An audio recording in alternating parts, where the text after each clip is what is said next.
नमस्कार, फ़ैलंथ्रोपिस्ट YouTube channel पे आप सभी का स्वागत है। आज हम बात करेंगे फ्रेंच रिवॉल्यूशन के बारे में और ये मेरा पहला लेक्चर है फ्रेंच रिवॉल्यूशन का, फ्रांसीसी क्रांति का।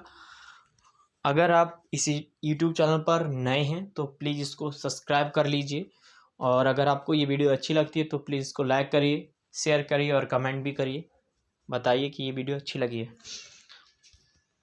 तो बात करते हैं कि ये क्या है, फ्रेंच रिवॉल्यूशन क्या है। ये 10 साल का एक घटनाक्रम है फ्रांस में, जो 1789 से 1799 तक चला। तो a 10 year of period event in France from 789 to 799। तो ये 10 साल का घटनाक्रम 1789 से 1799 तक चला फ्रांस में। इसके कारण क्या हुआ, wide ranging political and social change आए, जिसके कारण जो मॉडर्न वर्ल्ड है उसमें इम्पैक्ट पड़े। इसके जो आइडिया निकल कर आए फ्रेंच रेवोल्यूशन के कारण, जो भी आइडिया निकल कर आए इस क्रांति के कारण, उससे अभी भी 21वीं 19वीं सदी को फ़ायदा मिलता है। ठीक है, इसके फ्रेंच रेवोल्यूशन के कारण पूरी दुनिया को इससे इम्पैक्ट पड़ा है। इसके जो आइडिया हैं वो सभी लोग इस्तेमाल करते हैं अभी भी।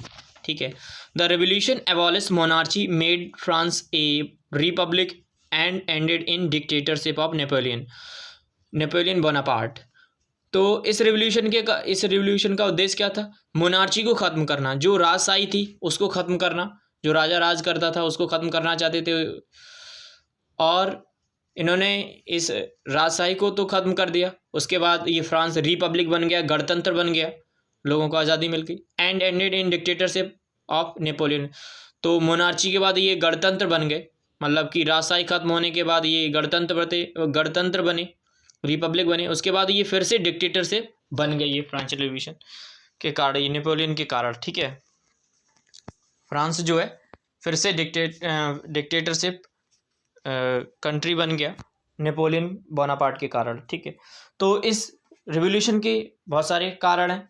तो कुछ ये जो मेन कारण हैं, political, social, economic and intellectuals के कारण ये रिवॉल्यूशन स्टार्ट हुआ, ये क्रांति स्टार्ट हुई। ठीक है, तो पॉलिटिकल काजेज़ क्या हैं? तो पॉलिटिकल में राजनीतिक कारण क्या हैं? तो राजनीतिक कारण है, तो यहाँ पर एक राजा राज करते थे जिसको हम लोग बोलते हैं द बर्बन डेस्पॉट्स, द बर्बन वंश। इसको हम लोग बर्बन वंश भी बोलते हैं। तो ये बर्बन वंश मतलब बर्बन डेस्पॉट का मतलब होता है निरंकुश तानाशाह, एक ऐसा वंश जो किसी से डर ही नहीं, किसी से भय नहीं, अपनी मन की करना, सिर्फ अपनी, किसी दूसरे की ना सुनना।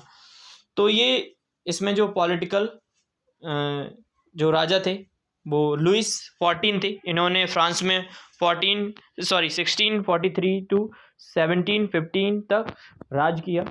ये एब्सोल्यूट डेस्पॉट थे, ये पक्के तानाशाह थे। इन्हें किसी का भय नहीं, किसी भी पर्सन, सिर्फ अपनी चलानी, किसी दूसरे व्यक्ति की नहीं सुननी, दूसरे फ्यूडल्स की नहीं सुननी है, जो इनसे लोअर लेवल के हैं उनकी बिल्कुल नहीं सुनी। और इन्होंने क्या करना चाहा? सेंट्रलाइजेशन ऑफ पावर करना चाहा, मतलब जो भी फ्यूडल्स के पास पावर थी उनको ख़त्म करके सेंट्रलाइजेशन करना, अपने हाथ में वो पावर करना, इनका उद्देश्य था। ठीक है, और इन्होंने क्या किया? इनको एक अच्छा शासक माना जाता है, एक अच्छा राजा माना जाता है, क्योंकि इन्होंने फ्रांस को बहुत सारी युद्ध जिताए, इनको बहुत सारे युद्ध जिताए। इसके कारण फ्रांस डिबेट में चला गया, ऋण हो गया, लॉस में चले गई इकोनॉमिक कंडीशन के कारण। ठीक है, अब बात करते हैं लुइस 15 के बारे में। लुइस 15 जो है उन्होंने 1715 से 1774 तक राज किया, 1715 से 1774 तक इन्होंने राज किया। ये अच्छे एडमिनिस्ट्रेटर नहीं थे, अच्छे राजा नहीं थे। ठीक है, क्यों नहीं थे? क्योंकि इनके जब ये राजा थे तो उस समय फ्रांस में इंग्लैंड के साथ वॉर हो गया था, जिसके कारण फ्रांस डिबेट में चला गया, लॉस में चला गया। और ये जो युद्ध चला 7 साल तक चला, और 7 साल तक कोई अगर युद्ध चलेगा तो उसके कारण बहुत सारे इकोनॉमिक इम्पैक्ट आएंगे। जितना पैसा होगा वो सब हथगोला वगैरह में ही ख़त्म कर दिए होंगे पैसा। ठीक है, लड़ाई लड़ते ही लड़ते पैसा ख़त्म कर दिए होंगे।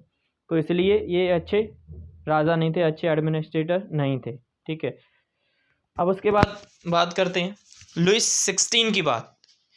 जो लुइस 16 है, इन्होंने 1774 से लेकर 1792 तक राज किया। 1774 से 1792 तक इन्होंने राज किया फ्रांस में। तो ये एक अच्छे शासक थे, एक अच्छे राजा थे। Well intent but could not bring bold reform. ये एक अच्छी, इनकी ये सोच अच्छी थी, लेकिन ये चेंज नहीं ला पाते थे, रिफॉर्म नहीं कर पाते, जो अच्छे बदलाव चाहते थे वो नहीं कर पाते थे। ठीक है, कभी कभी ये अच्छे बदलाव ले आते थे, लेकिन इनको वापस फिर से लौटना पड़ता था। वो इसलिए क्योंकि इनकी जो वाइफ थी ऑस्ट्रियन वाइफ थी। ठीक है, जिनका नाम मैरी एंटोनेट था। ये बैड एडवाइजर थी, एक बुरी सलाहकार। मतलब ये राजा अच्छे क्यों नहीं बन पा रहे थे, अच्छे थे लेकिन अच्छे नहीं बन पा रहे थे, क्योंकि ये जो इनकी वाइफ थी इनके कारण ये अच्छे नहीं बन पा रहे थे। ये कहते थे, अरे ये जब भी जो कोई काम करना चाहते थे तो ये इनकी वाइफ कहती थी, ना बाबू कहाँ नहीं जाओ, है ना, कहीं नहीं जाओ, बैठो इधर ही, क्या करोगे। तो इसलिए ये रिफॉर्म करना चाहते थे, नहीं हो पाता था। तो ये ऐश की ज़िंदगी काटते थे अपनी ऐशो आराम से। बिल्कुल ये वर्साइल प्लेस में रहते थे। देख रहे हो कितना भव्य प्लेस बनवाया इन्होंने, प्लेस महल बनवाया है। ये पेरिस से काफ़ी दूर बनवाया इन्होंने, और ये पब्लिक अपनी प्रजा से दूर हो गए, इसके कारण ये अच्छे एडमिनिस्ट्रेटर नहीं बन पाए। तो ये देख रहे हो इनका कई एकड़ में ये महल बना हुआ है, और काफ़ी एकड़ में तो बगीचे बने हुए हैं। और ये देख रहे हो आप कितना बढ़िया महल बनाया इन्होंने, मिररिंग सिस्टम लगा हुआ है। ठीक है, तो इसी के कारण ये अच्छे राजा नहीं बन पाए, अच्छे थे लेकिन अच्छे नहीं बन पाए बिकॉज ऑफ वाइफ। ठीक है, तो जब ये राजा थे तो इनके समय अमेरिका के साथ युद्ध भी हुआ, वॉर हुआ। ठीक है, जिससे ये इन्होंने युद्ध में क्या किया, मतलब कि ये जो राजा थे लुइस 16, इन्होंने क्या किया, अमेरिकन वॉर ऑफ इंडिपेंडेंस में फ्रांस ने मदद की अमेरिका की। ठीक है, क्योंकि अमेरिका का वॉर किससे हुआ था, फ्रांस से, अमेरिका का युद्ध हुआ था इंग्लैंड के साथ। तो ये चाहते थे कि ये जो पहले राजा जो थे लुइस 14, उसके कारण जो 7 साल ये हार गए थे युद्ध, 7 साल युद्ध लड़ने के बाद भी ये हार गए थे। तो उन्हीं का बदला लेने के लिए, अपनी वाहवाही दिखाने के लिए इन्होंने अमेरिका का साथ दिया, और अंत में इंग्लैंड को हरा दिया। और इनसे इनको कुछ नहीं मिला, सिर्फ अपनी इज्जत के लिए ये लड़ाई में इन्होंने अमेरिका का साथ दिया, और इन्हें कुछ भी फ़ायदा नहीं हुआ। इसके कारण अमेरिका फिर से लॉस में चला गया। ठीक है, ये प्रिंस ऑफ वर्साइल देख लीजिए, कितना वीआईपी बनवाया महल, आराम से घूमो, कहीं जाने ही नहीं देती थी रानी महारानी। हाँ, चलिए अब इसमें हम बात करते हैं सोसाइटी कैसे डिवीज़न था फ्रेंच रेवोल्यूशन के दौरान। तो division of French society ancien regime में, तो जो सोसाइटी का डिवीज़न था वो एशियन रेजमी के जैसा था। एशियन रेजमी का मतलब पुराने ख्यालात, पुरानी तरीके से, जो पुराने ज़माने से लोग रहते थे वैसी तरीके की सोसाइटी थी, वहाँ पर लोग रहते थे वैसे ही। तो जनरली 3 कैटेगरीज में बटी हुई थी society, first state, second state and third state. First state में वो लोग आते थे क्लर्जी, जैसे कि चर्च के बिशॉप्स और पोप्स। तो ये क्लर्जी में चर्च, जैसे अपने यहाँ पर क्या है हिंदू में मंदिर में पुजारी होते, वैसी चर्च में बिशॉप्स और वो पोप्स, ठीक है, पादरी मतलब प्रीस्ट वगैरह इस क्लर्जी में आते थे। और इनको जो इनकी जो संख्या थी, इनकी पॉपुलेशन थी 1 लाख के करीब थी, और इनको ज़मीन दी गई थी 10% ऑफ फ्रेंच की, जो फ्रांस की 10% लैंड एरिया इन क्लर्जी को दिया गया था, जिनसे इनका भरण पोषण होता था, खाते पीते थे और आराम की ज़िंदगी जीते थे। अब सेकंड स्टेट की बात करें, सेकंड स्टेट में नोबिलिटी आती थी, फ्यूडल का मतलब जैसे मिडिल क्लास, इसको हम लोग अपने यहाँ से समझ सकते हैं, मिडिल क्लास वाले लोग। तो इसमें वही सोल्जर्स वगैरह, ठीक है, आर्मी मैन, और जो ठीक है, आर्मी मैन्स, बहुत से, ठीक है। फ्यूडल्स का मतलब होता है मिडिल क्लास वाले लोग, ठीक है। तो ये सेकंड स्टेट में आते थे और इनकी संख्या थी 4 लाख, और इसमें इनको जो लैंड एरिया दिया गया था वो 25% दिया गया था फ्रांस की एरिया के मुताबिक, ठीक है। अब थर्ड स्टेट में बात करते हैं तो फार्मर्स थे, जो ये फार्मर्स इन फ्यूडल्स के यहाँ काम करते थे। यहाँ इनके यहाँ जो 25% लैंड एरिया था उसमें ये खेती करते थे, ये फार्मर्स नोबिलिटी के यहाँ, फ्यूडल्स के यहाँ।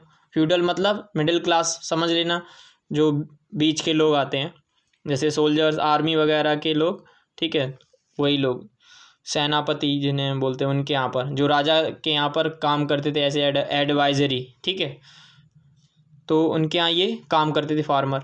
और उसके बाद आर्टिशियन थे, कुछ कलाकार वस्तुएं वगैरह बनाते थे, थर्ड स्टेट में वो आते थे। फैक्ट्री वर्कर थे, तो ये फ्रेंच रिवॉल्यूशन के दौरान इंडस्ट्रियलाइजेशन का दौर चल रहा था, फैक्ट्रियाँ लग रही थी, तो फैक्ट्री वर्कर्स थे, ठीक है। उसके बाद ट्रेडर थे, मर्चेंट मतलब कि व्यापार करने वाले लोग, व्यापारी थे, जो शिप से चीज़ें, नाव से व्यापार करते थे, तो ये ट्रेडर लोग थे, थोड़े बहुत पढ़े लिखे होंगे, ठीक है। लॉयर्स थे, पब्लिक ऑफिशियल्स थे। अब ये पब्लिक ऑफिशियल्स जो थे वो थर्ड स्टेट में आते थे, ठीक है। ये जो ट्रेडर्स थे और पब्लिक ऑफिशियल थे, ये थोड़े थोड़े पढ़े लिखे हुए थे, और ये सेकंड स्टेट से थोड़े लोअर वाले क्लास में आते थे, ठीक है। इनकी जो आबादी थी उनकी 2.7 करोड़ थी, ठीक है। और इनको जो है बाकी अलॉटेड ज़मीन मिली हुई थी, जो भी बची हुई ज़मीन इन सभी को मिली हुई थी, ठीक है। ये फ्रांस की आबादी का 95% कौन से लोग थे? ये थर्ड स्टेट वाले लोग थे, ठीक है। अब कहते हैं कि इसमें जो है, जो भी फर्स्ट और सेकंड स्टेट के लोग थे, मतलब वो चर्च के लोग, वही पुजारी लोग, इनसे कोई भी टैक्स नहीं लिया जाता। अगर कोई टैक्स लिया जाता था, लिए भी लिया जाए तो वो माफ़ कर दिया जाता। अरे भैया तुम क्या टैक्स दोगे, आप तो पुजारी हैं, आपको आप क्यों टैक्स देंगे, पाप लगेगा, तो टैक्स नहीं देना पड़ता था। फिर सेकंड स्टेट वाले लोगों को भी नहीं, अरे आप तो वहाँ राजा के यहाँ काम करते हैं, राजशाही मतलब कि सेनापति हैं आप, उनके तो आपको भी नहीं देना पड़ेगा, ठीक है। इनकी लाइफ एकदम बेहतरीन तरीके की लाइफ स्टाइल जीते थे जो ये क्लर्जी थे और फ्यूडल नोबिलिटी वाले लोग थे, सेकंड स्टेट वाले लोग। ये अपनी ज़िंदगी ऐसे जीते थे, बड़े आराम से, कोई दिक्कत नहीं, कोई टैक्स वैक्स नहीं पे करना पड़ा। तो कहते थे ये high point of French culture 18th century, जो 18वीं शताब्दी थी, वो फ्रांस की फ्रेंच कल्चर की हाईएस्ट पॉइंट थी, क्योंकि ये जो भी थर्ड स्टेट से कर्जा, वो मतलब कि टैक्स लेते थे, जो भी थर्ड स्टेट से टैक्स लेते थे वो सारा का सारा वो कल्चर पे ही स्पेंड कर देते थे, और इसके कारण फ्रेंच का जो कल्चर था वो हाईएस्ट पॉइंट पर था, हाई पॉइंट पर था।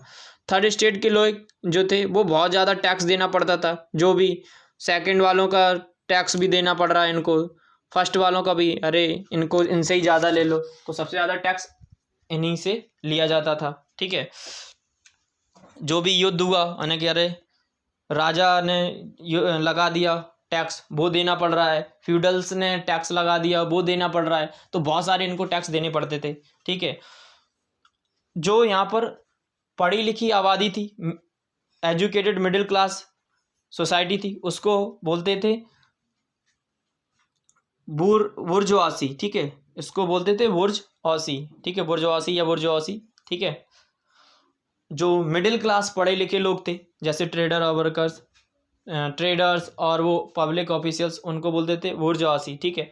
और यहाँ पर फ्रेंच रेवोल्यूशन में जो ये थर्ड स्टेट वाले लोग थे, अर्बन एरिया वाले वर्कर्स, इनकी पुअर हेल्थ कंडीशन थी, कोई भी इतना सारा तो पैसा जो भी कमाते थे वो टैक्स में दे देते, तो इनके पास ज़्यादा कुछ पैसा बचता नहीं था, उसके कारण इनका पुअर हेल्थ सैनिटेशन था, अच्छी जगह नहीं रह पाते थे, गंदगी में रहते थे, ठीक है। तो अगर आपको ये वीडियो अच्छा लगा हो तो आप इसको लाइक एंड शेयर करिए, कमेंट भी करिए, and thank you and have a nice day.